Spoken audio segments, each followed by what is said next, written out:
பெரியாரை பற்றி 10 வரிகள். எழுதியவர் கி. ரகுநாதன் அவர்கள். வாசிப்பவர் விஜி சிவா. நான் அறிந்த பெரியார். பெரியார் ஒரு ஆன்மீகவாதி. உண்மை. ஆன்மீகத்தை பற்றி முழுவதுமாக அறிந்ததனால்தான் பெரியார் அதை மிகவும் தீவிரமாக எதிர்த்தார். பெரியாருக்கு பார்ப்பனியமும் பார்ப்பனர்களும் ரொம்பவும் பிடிக்கும். நிஜம்தான்.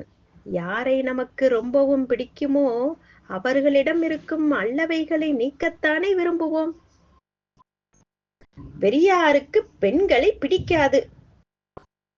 மிகவும் சரி. தன் பலத்தை அறியாத யானை கோவில் வாசலில் பிச்சை எடுப்பதைப் போல தம் பலத்தை அறியாமல் அடுப்படிக்குள்ளேயே முடங்கி கிடக்கும் பெண்களை அவருக்கு பிடிக்காது. பெரியாருக்கு பயம் அதிகம்.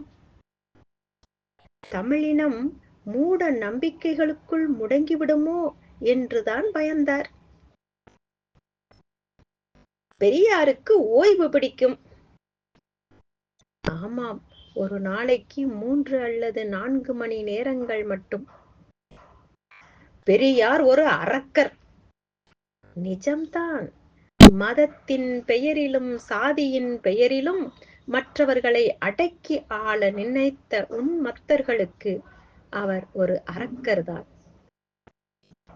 பெரியாருக்கு பேசவோ எழுதவோ வராது. ஆமாம், ஆளுக்கு தகுந்தாற்போல் ஜால்ராடித்து பேசவோ எழுதவோ அவருக்கு வராது. பெரியாருக்கு ஆற்றல் இல்லை. மிக சரி. பேராற்றலிலும் பேராற்றல் உடைய மாபெரும் புரட்சியாளரை வெறுமனே ஆற்றல் உடையவர் என்கிற சாதாரண வார்த்தைகளில் சொல்வது கட்டுக்கடங்காமல் பொங்கி வரும் காட்டாற்று வெள்ளத்தை சிறுகுட்டை என்று வர்ணிப்பதை போன்றது. பெரியார் ஒரு தீவிரவாதி. சனாதன தர்மத்தை ஆதரிப்பவர்களுக்கு அவர் ஒரு தீவிரவாதிதானே. பெரியார் சிறு வயதிலேயே மறைந்து விட்டார். மிகவும் சரி. இன்னும் 3 நூற்றாண்டுகளுக்கு அவருடைய தேவை இருக்கிறதல்லவா? இவை நான் அறிந்த பெரியார். நன்றி. இந்த வீடியோ பற்றிய கருத்துக்களை கமெண்ட் பண்ணுங்க. சேனலை மறக்காம சப்ஸ்கிரைப் பண்ணுங்க.